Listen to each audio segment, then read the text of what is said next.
What does it take to be recognized as one of the top 25 extraordinary minds by the Hospitality and Sales Marketing Association International, or to be recognized by the Dallas Business Journal as the inaugural recipient for their Woman in Tourism Award, or for that matter to receive an Irving Scholar Foundation Fellowship and an NAACP Fletcher Yates Community Service Award? Well, according to Maura Gast, it takes patience, persistence, humility, an unending desire to learn, and probably most importantly, an openness to be wrong, to make mistakes, and to learn from those mistakes, and to share those mistakes. To say Maura Gast has been a driving force in the tourism industry on community alignment, economic development, destination development, and equity and inclusiveness, as well as a leading proponent of community shared values, would be the understatement of the year. Maura's Maxim, as I call it, or more appropriately, the destination management cycle by Maura Gast, goes like this. If you build a place people want to visit, you build a place where people want to live. If you build a place where people want to live, you'll build a place where people want to work. If you build a place where people want to work, you build a place where business needs to be. If you build a place where business has to be, you'll build a place where people have to visit.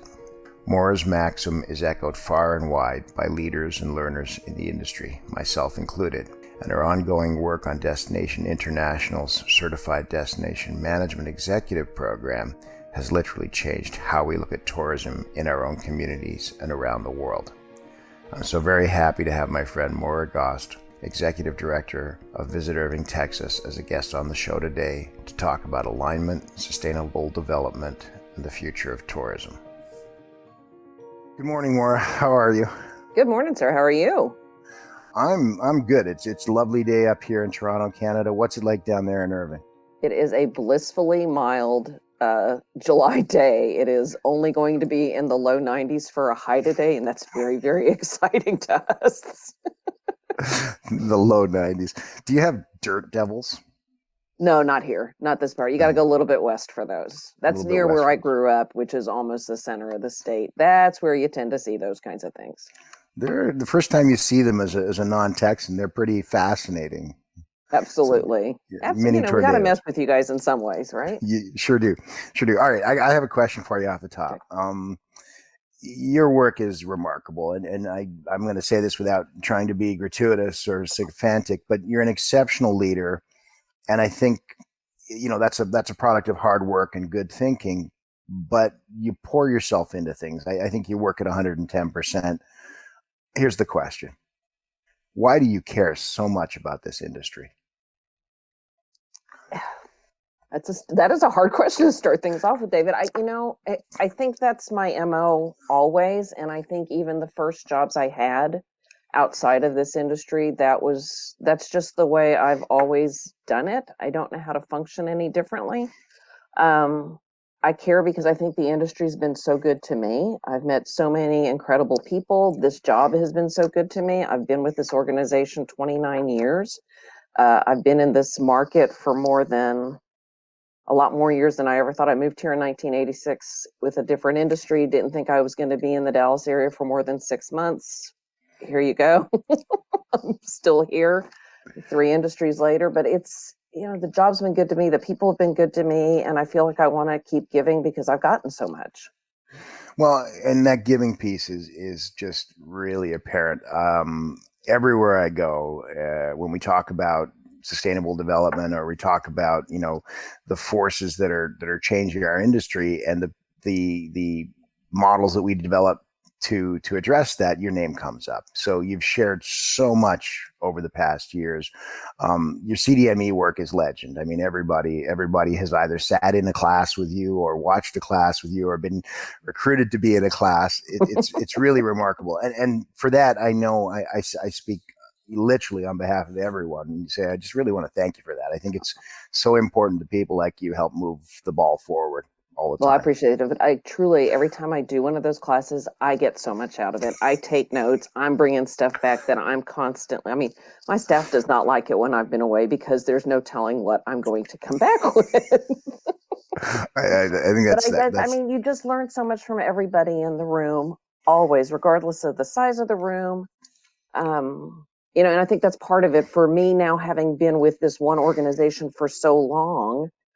I feel like if I'm not careful, we only know our way of doing things. And so when I can be out and be involved and be engaged in other forums, I get my perspective, you know, broadened as well. That makes perfect sense. And in terms of your perspective, I want to talk about something today because I think it's a, a really good allegory or touch point for the development in the industry.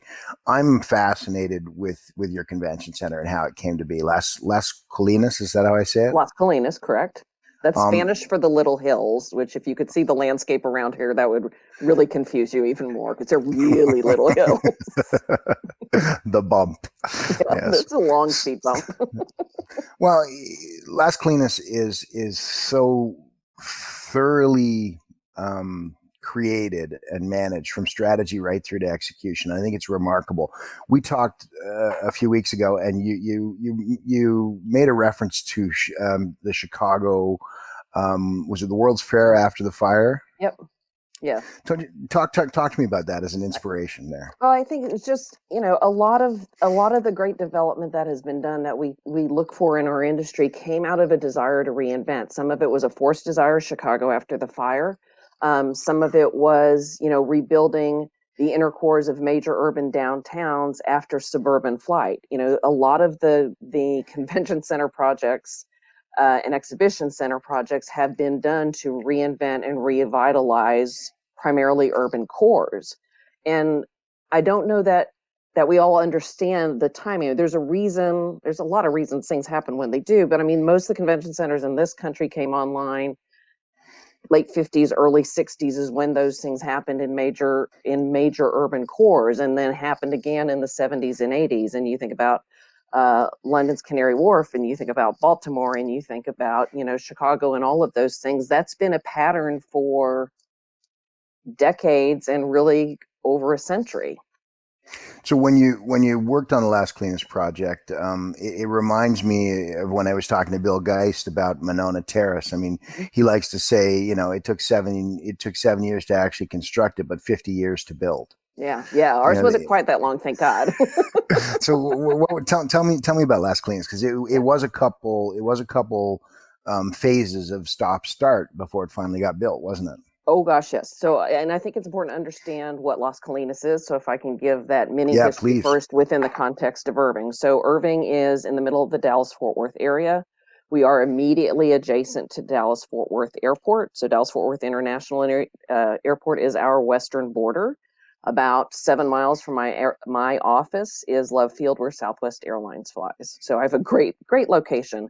Irving was one of those first big suburbs that started its boom in the 40s and 50s. People came home from war, started reestablishing roots. That's kind of in general what happened, how suburbs got developed around the universe. Um, as DFW Airport was going to be developed, the Carpenter family owned 14,000 acres of ranch land here in the middle of Irving. They were a Dallas family, but their ranch was here in Irving. Mr. Carpenter saw the airport being built, saw an opportunity to invent a new place, and that's what Las Colinas became. Um, he saw the airport as a new model. He was going to build an urban center in this otherwise quiet, sleepy town to capitalize on the airport. He built a monorail system to connect to the airport when there was none. The area is in a floodplain. Instead of making water management utilitarian, he built a beautiful system of canals and lakes in the middle of this urban setting. And then he was very strategic about things he did. He gave land for certain purposes: an art center, an equestrian center, a university, a hospital, all important civic causes.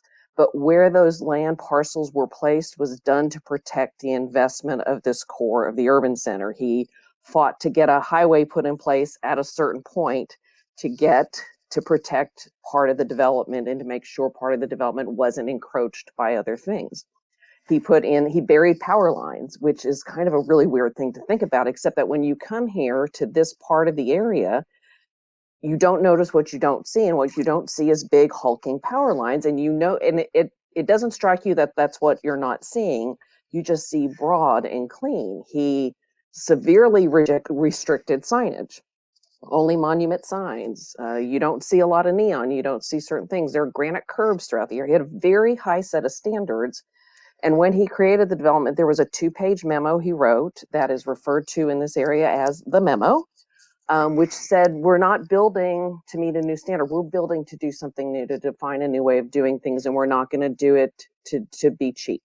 And I'm doing him an incredible disservice to say it that way, but the memo is really, really important to how and why Las Colinas was built.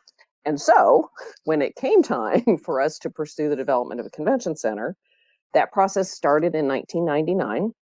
We were fought by a lot of standard bearers, certainly in Las Colinas, who were very concerned that a institutional government building would destroy the aesthetic they had worked so hard to protect.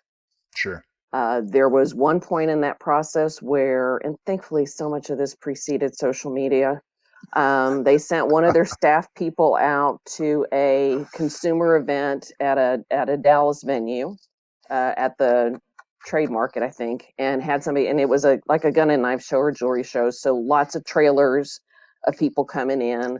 And they sent people to go take pictures of, all the gypsies in the trailers. It was their phrasing.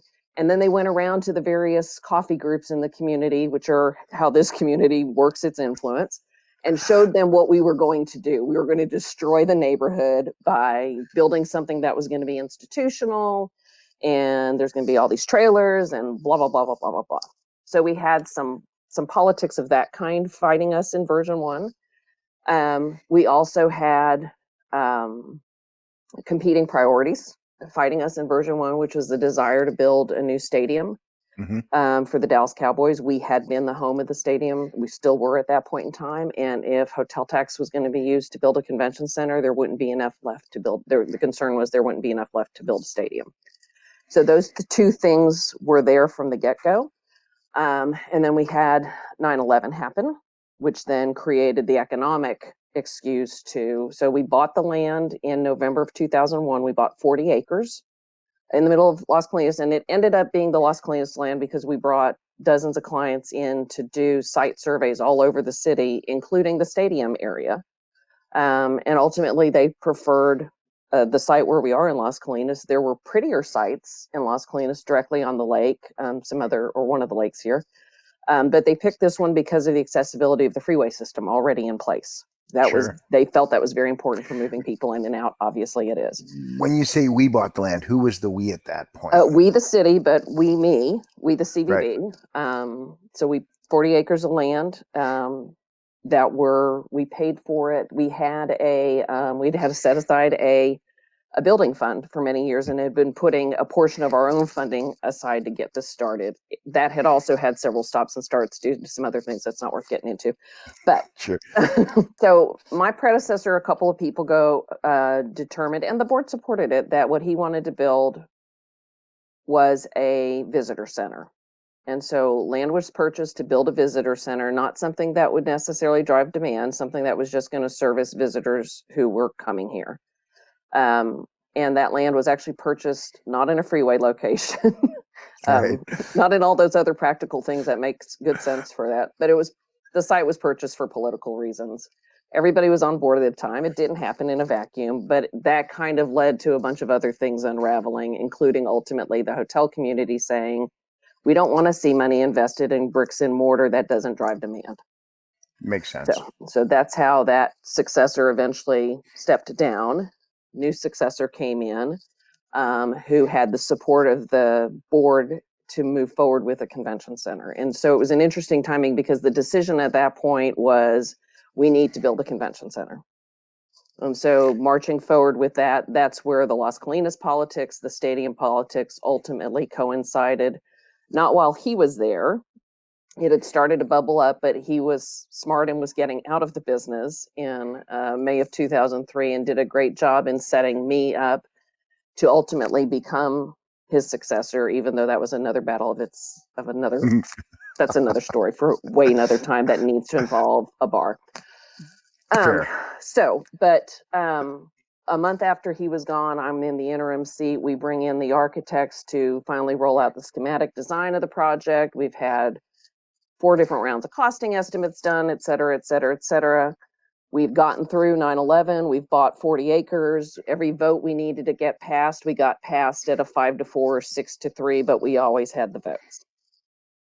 Go roll out the design, which is a fairly standard project you'd expect at the time, and have, a dozen architects and engineers at city council to do this and do the whole thing. And there is not a single question.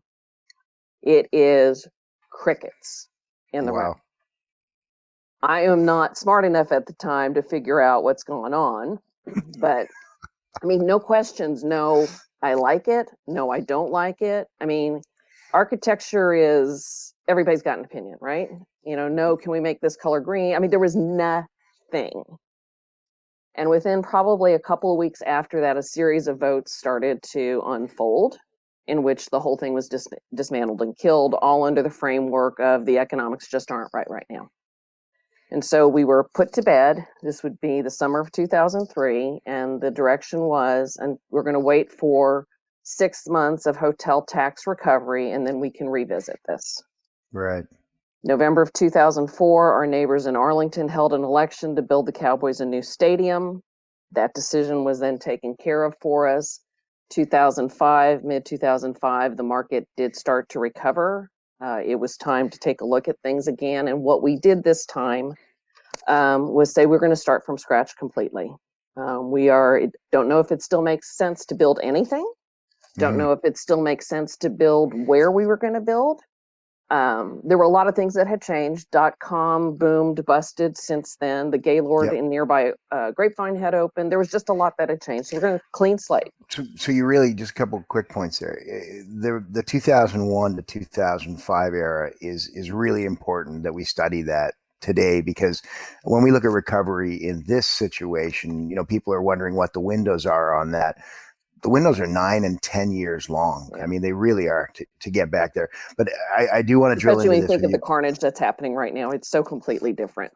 It is so completely different. And then the other point that I know you're starting to get into that really fascinates me is when you went back to the drawing board to rethink this, you came up with just a beautifully articulate plan that wasn't building the biggest thing in the world, and it wasn't serving everybody's interests. Would you have got there if you hadn't been thwarted in the first run? I don't think so. I think in the 1999 to 2003 version, that's version 1, I think our collective mission was to build a convention center. And in order to do that, you needed to build this. It needed to be able to be expanded. You needed to be able to build a hotel, and it needed to be able to expand. And that was the mindset at the time. And I think that window of economics that happened in the subsequent years allowed us to approach it differently. But I think by the time we approached it differently, I'd learned a lot more political lessons. Sure. A lot. A lot. And just, we revisited, I think, taking the clean slate approach, because there was certainly some in the community who felt all we were going to do is just dust off the plans and start all over. So we took a clean slate. A lot of other things were happening. We had gotten, as I grew in my role, we've gotten much more closely engaged with our partners in economic development. We spent a lot of time with each other and understanding that we had skin in that game too. But we also knew enough at that point in time to know that, so in Irving, about 73% of the tax base comes out of commercial property. So very little burden is put on the residents. We knew there were several big ticket leases coming up in some of our major office buildings. We knew that further away suburbs in the DFW area were building new urban parks and were aggressively pursuing our tenants and had checkbooks to do it with. So we needed to look at what are the things that they need in order to renew their leases, and their game had stopped being just about bottom line dollars and had added, because of the unemployment numbers being so low, there was also a need to recruit and retain employees, workforce. So what's the dynamic you needed to deliver a community that was attractive on all those fronts? So we engaged with other allies to say what else is needed. We knew from our hotel community that, yes, it would be nice to have bigger space that drives demand, but when they lose business, they lost business over lack of things to do in the downtime. So we knew we needed to try and figure out how we filled that space. We knew we were going to have a headquarter hotel. We knew a bunch of these things. So when we started over, we started with, does it still make sense to do anything at all? Should we be doing something else? So we had PricewaterhouseCoopers study the meeting venue side of it. Should we do something? Should we do what we were going to do? Should we do something different? Should we do it somewhere else? Should we do anything at all? And we told them up front, it's okay to say no. You shouldn't do anything at all.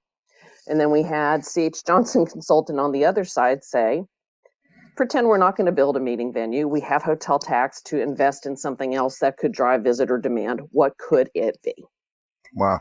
And we did those two things separately, but coincidentally, or what's the right word? At the same time, Sure, simultaneously. sure. There we go.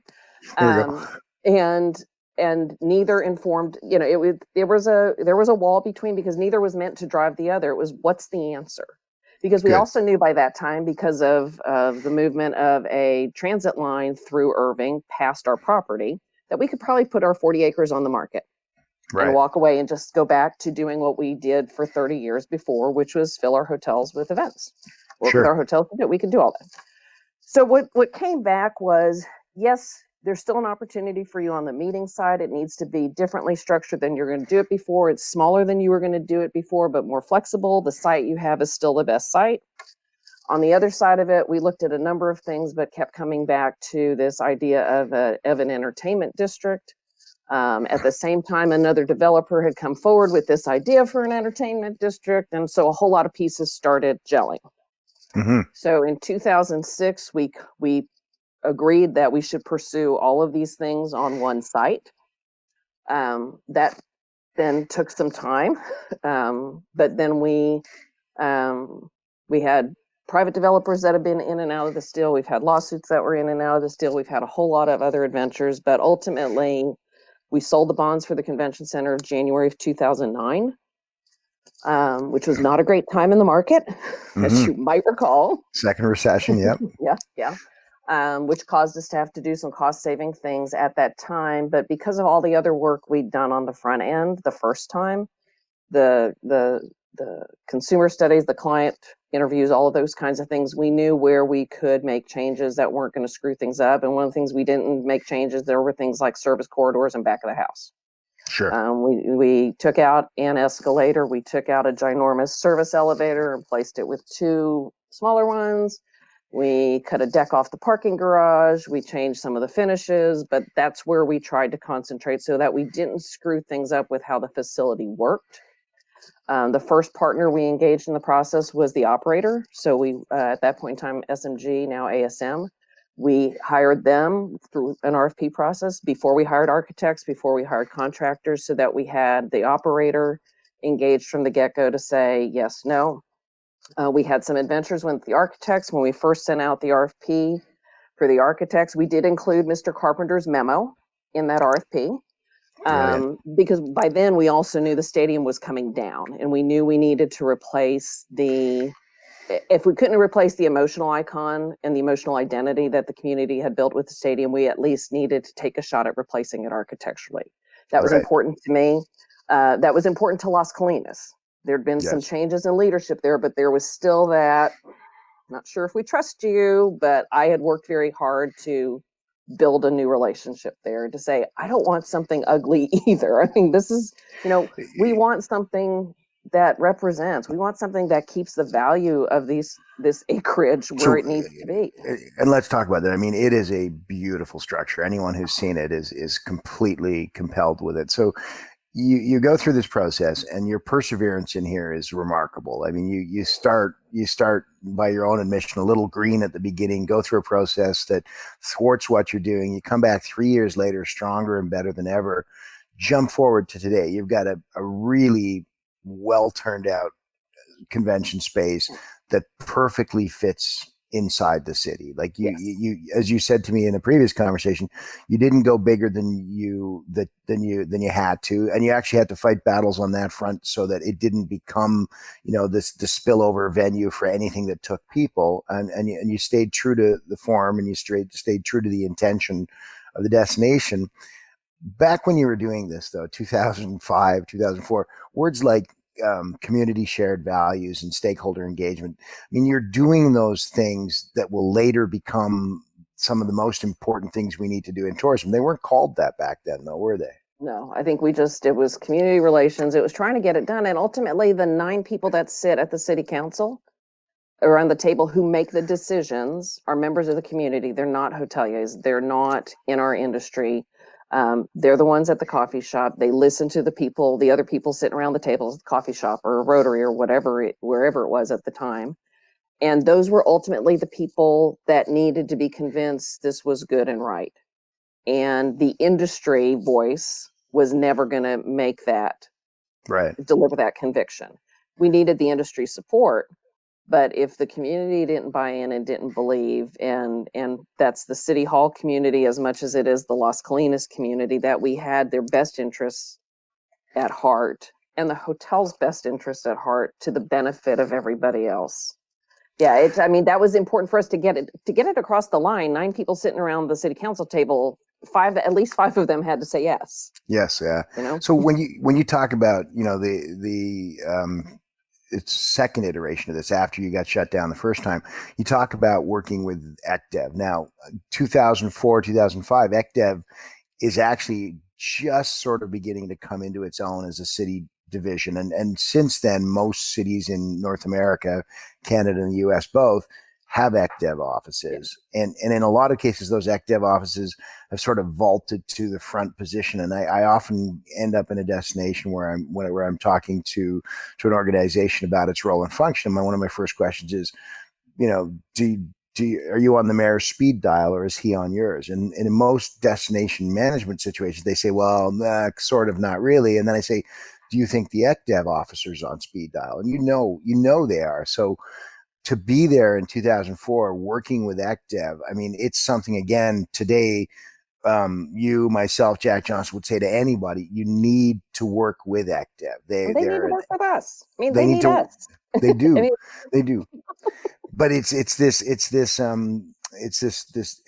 poor son sort of scenario that drives me crazy, which is tourism doesn't have the relationship with the politicos, and it needs to build those. As you said, if 5 of those people around that table didn't vote for this, it wasn't going to happen. Right. And I think, I got exposed to the ECDEV world through what was QED at the time. So early 2000s, Council for Urban Economic Development, which has become or merged into become what is now IEDC, International Economic Development Council. And they were producing a series of annual events that were, if you build it, will they come?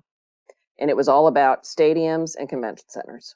And so I went to several of those forums, but it was all framed under the economic development story, not framed under our story. So I got a great exposure to a different line of thinking. I will say in that same time frame, our community's approach to economic development was maturing. And I think that's a little bit what you're saying. I think that side of the economy has matured as well. And by the way, they all think they don't get any respect either, which is fascinating to me, but I digress. But yeah, so I had that language. I've been a member of IEDC now for 20 years, probably not much less, probably a little bit more than 20, not much less than I've been a member of what is now DI. Right. Because it balanced out my perspective. It helped me inform, helped me think about things differently, and has helped certainly me grow into this role and helped us approach things we do differently. So when you articulate the value to the community for Irving, you reach right down into those original values, the founding charter of the destination and that sort of thing. And we need to do a lot more of that in this industry. When Jack talks about community shared values, it's easy to take that as a series of words and say, what does it mean? But it actually means that you're part of the hearts and minds of the people who live there. It's beyond saying we make you jobs and we make you beautiful parks. It's what are the things you value as a community, isn't it? Yeah, it's exactly right. And I think it's when we as a collective try to do something, go somewhere literally or figuratively that the community doesn't want to go, that's where we get in trouble because we're not representing the community. We get caught up in I'll go back to the original version, version 1 of the convention center. We were building what we wanted. Right. Right. By God, we were going to torture the data until it said you should. And I don't think that's the case. I mean, we had good informed data, but it wasn't a community inclusive process. And the moment we mentioned a headquarter hotel, it wasn't a hotel industry inclusive process. So there was always going to be that battle. Um, and it doesn't make any sense. If you're trying to do something the people who pay your bills, in essence, don't want done, you might get the first vote, but you're not going to get the rest. And you're Well, not going to lead the parade at the end of your retirement. You're going to be chased out. well, and in the end, it's not automatically sustainable. You might be able to make it sustainable. You might be able to nip and tuck and make new partnerships. But I think one of the truly amazing things about the project that you worked on for a decade to bring to life is you've really have created a sustainable base right down to the point where you actually have an ongoing operating role with that Yep. center. Yep. You're essential to the fabric of what goes on there. I mean, more of that in this industry is a tremendously welcome thing, but it's really, I mean, it comes down to one point, and I sort of said at the beginning of this, Maura Gast works at 110% all the time, and that's what it is. It's just really hard work that pays off, isn't it? Absolutely. But I think the community knows I care. And I Yes. do care. I mean, it's not a lip service thing. I wanted to make Las Colinas itself, those arbiters of taste, as I will refer to them, I wanted to make them proud that this project happened.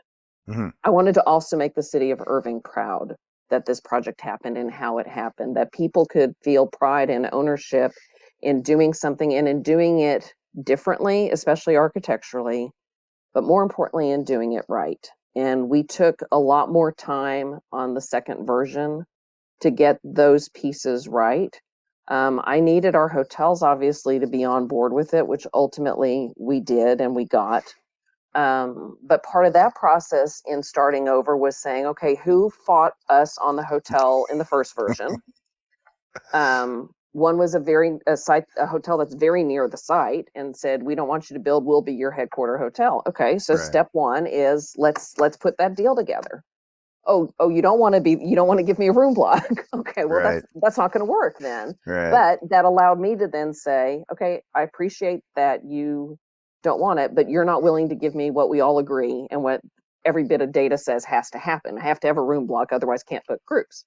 Another further nearer hotel, another big brand, had in that subsequent window of time in neighboring cities here agreed to run a fully city owned hotel in one city and a 60% city owned hotel in another city. So you can't be opposed anymore to city subsidizing a headquarter hotel because you've chosen to take part. So time helped, but also So, framing the conversation that way helped. I mean, it's a little bit of 2020 hindsight, but I guess you're pretty glad that it didn't work the first time, which Yes. seems like a strange thing to say.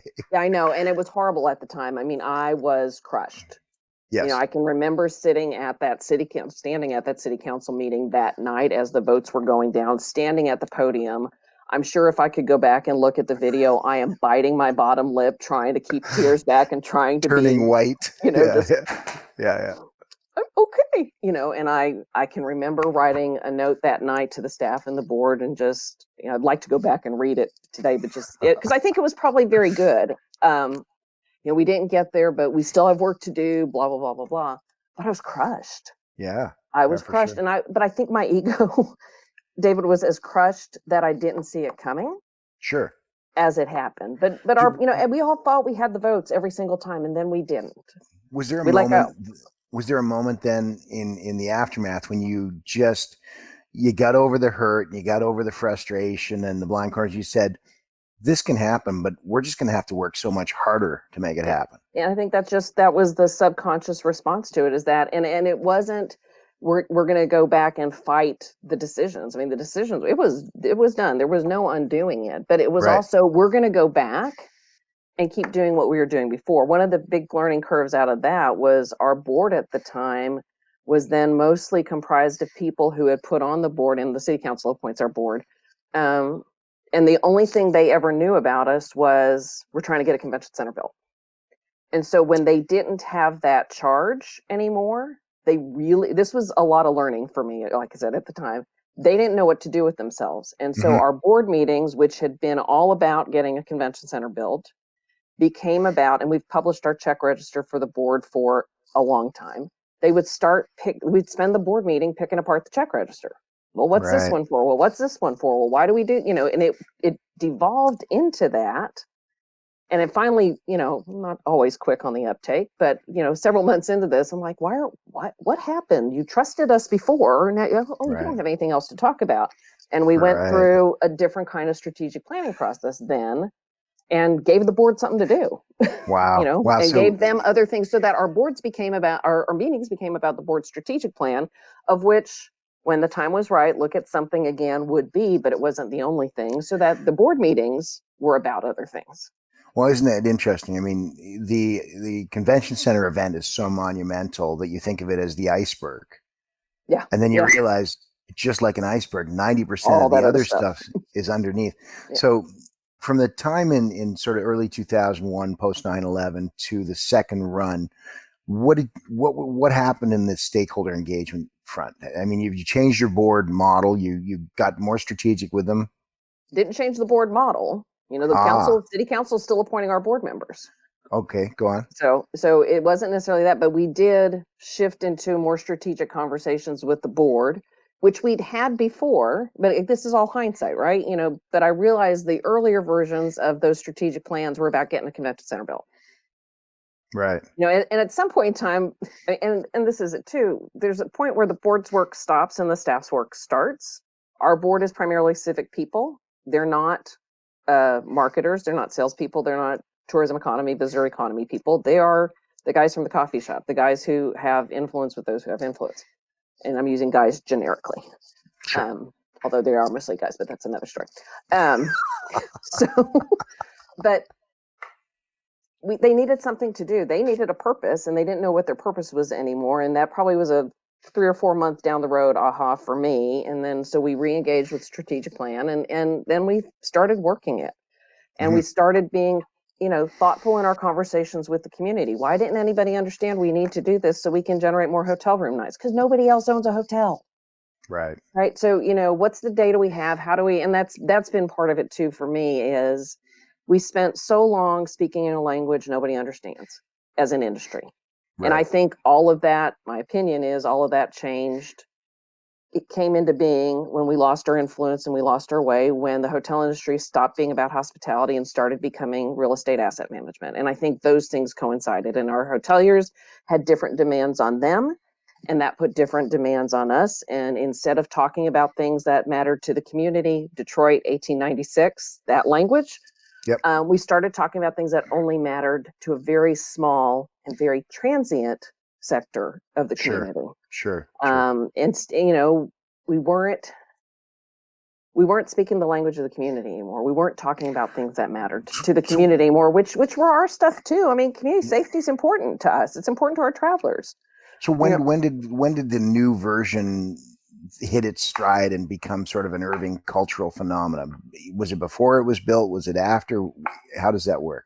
I think it was before. I think it started taking shape when we revisited that RFP for the architects. And when we went through the study process, and when I had the comfort to say to both Pricewaterhouse and C.H. Johnson, I don't have a predetermined outcome. Yes. And it's okay to say, you should do nothing. You're in the middle of Dallas-Fort Worth, surrounded by all this other stuff. You're better off just sticking to your guns and going with your hub and spoke. And I felt comfortable that I could say that. I felt the board would support it. I felt the elected officials would support it. If the answer was no, you shouldn't do anything because everything around you already exists.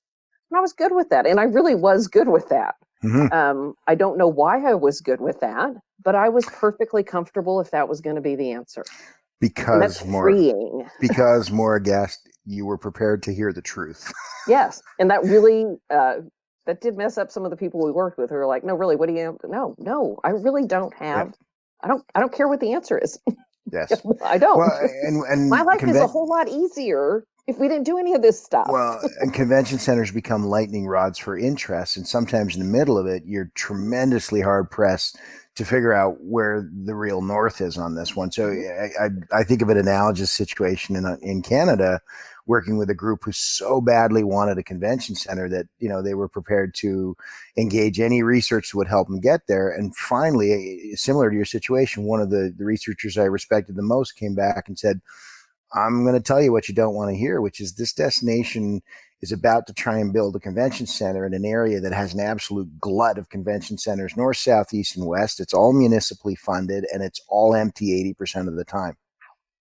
Yeah, and I looked at him and said, is there any silver lining? And actually there was. He said, yeah, because they're so busy looking at convention centers, nobody's zeroed in on sports. And you could probably be in the top 3 in the province if you took the sport hosting piece and ran with it. And so that moment of truth was remarkable. 7 years later, they're hard at work on their sport hosting model. They're doing a good job, and they've yet to build a convention center. But it was that truth moment that changed everything. Yeah. Yep. I mean, I would say one of the pushes that was there from a civic support standpoint to get it built the first time, which was a little challenge in the second go round, was that one of the things desperately desired in the community was a place large enough to hold high school graduations, which were 7,000 to 9,000 people, big schools, but a lot of first-time graduates and their families, and nobody wanted to limit attendance. And so version 1 had 100,000 square foot exhibit hall, which would have accommodated those people. Version 2 had a 50,000 square foot exhibit hall, and it would no longer accommodate it. So that took a different conversation with some of those folks in the community to say, but that's not why we're doing it. And it wasn't a your baby is ugly conversation. It's just, if we build it your way, we are not following the economic model, right? You're hamstrung. We can't. We're building it for 3 days a year. Exactly. And it's not going to serve our needs best or our budget best the other 362 days.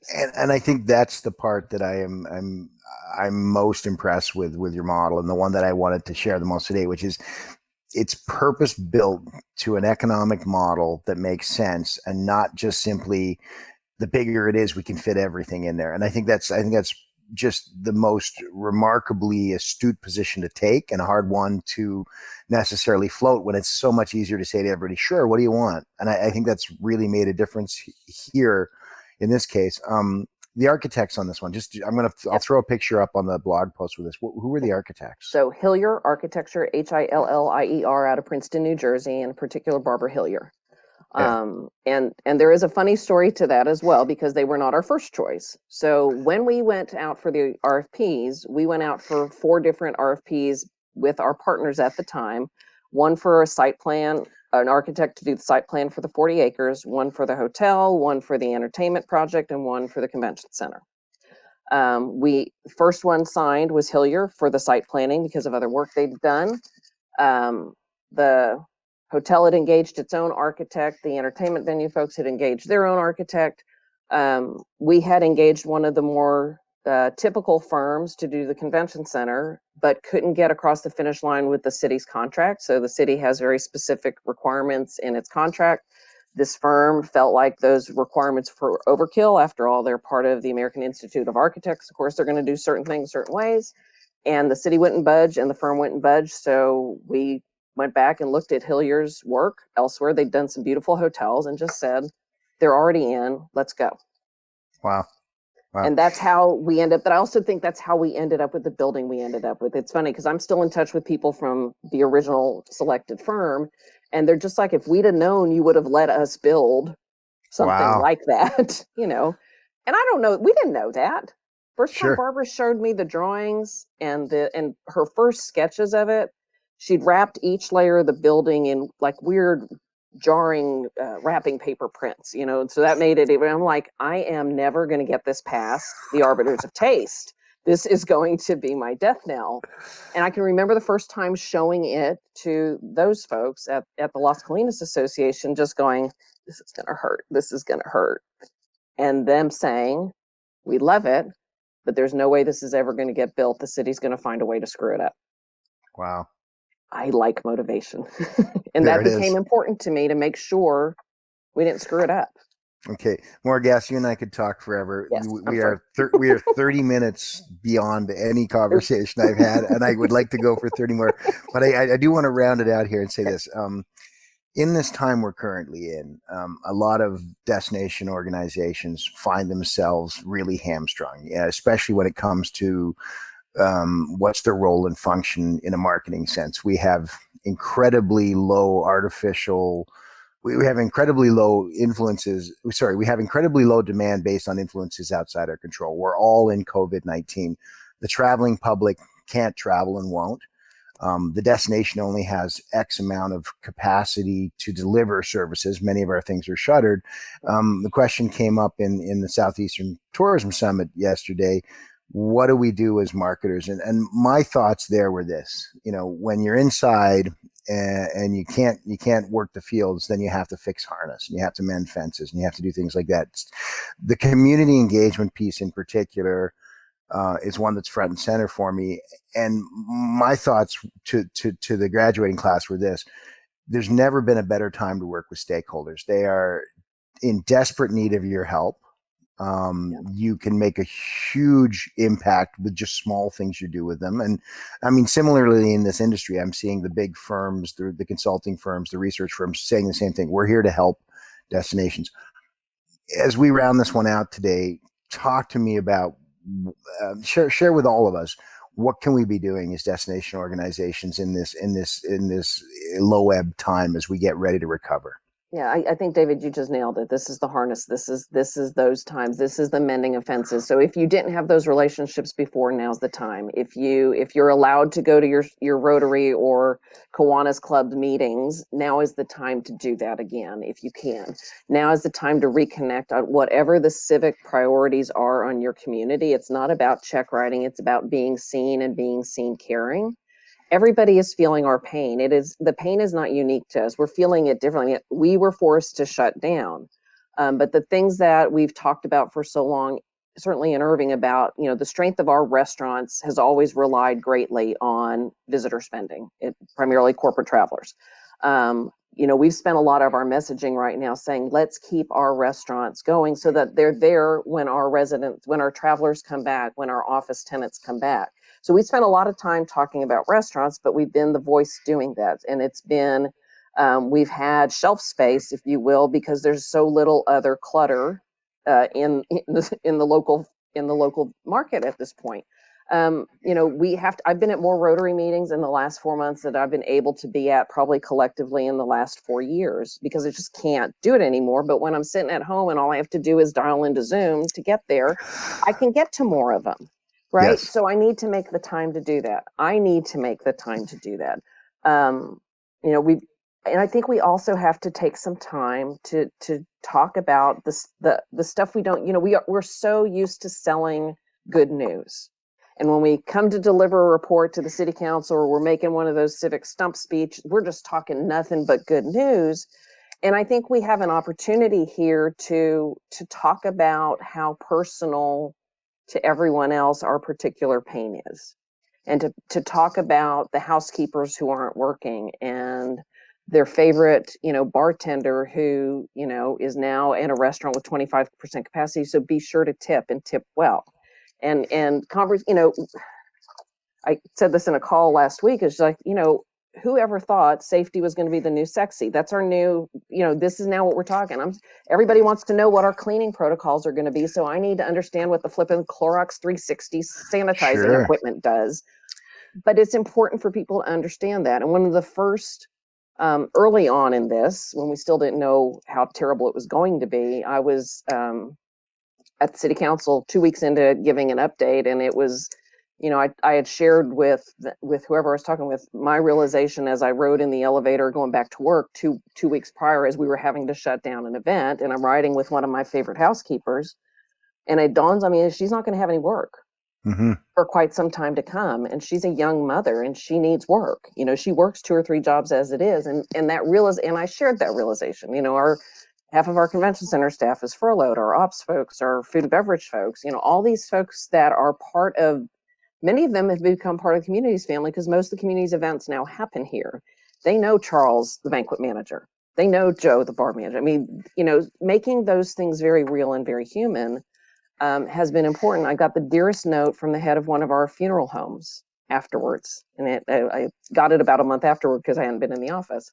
That just said, he was so upset at the beginning of this because he was realizing that they weren't going to be able to take care of the families they needed to take care of because they couldn't do funerals. And he was really upset by that. And then he saw me on TV that night and realized he hadn't thought about how far that pain was going to extend. And he Sure. said, you grounded me that night. And I thought, that's been a very emotional touch point for me through this, to say, okay, Maura, and for me to say, I've had close friends pass away through these last couple months and have been able to go to one funeral and only one has been had. And it breaks my heart.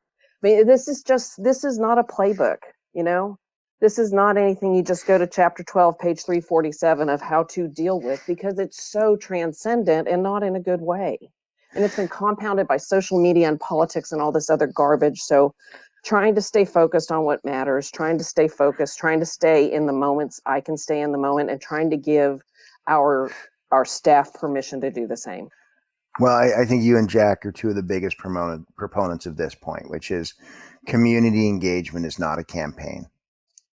It's a way of life. And you either are there and you're valued and you're respected and you contribute and you take from the community in that whole dynamic, or then it's a veneer, and a veneer this time won't work. It'll be chipped away. It's cheap Formica, right? It is indeed. Chipped away in no time. Well, listen, I got to thank you tremendously personally for being here. I've watched your work for almost 10 years. It's remarkable. I love talking to you. The stuff you're able to do that's outside the box is an inspiration to all of us. It's not lost on any of us how hard work that is, but boy, the results are there when you look at Las Colinas and things like that. You see the iceberg above the water, and it's beautiful. I'm glad that you reminded us today how much work it is underneath that. But anything worth doing is worth doing well. I agree. Thanks, David. Thanks for the opportunity. Enjoy the time with you. Yeah, me Be too. safe. Thanks. Yeah, you too. Have a great day.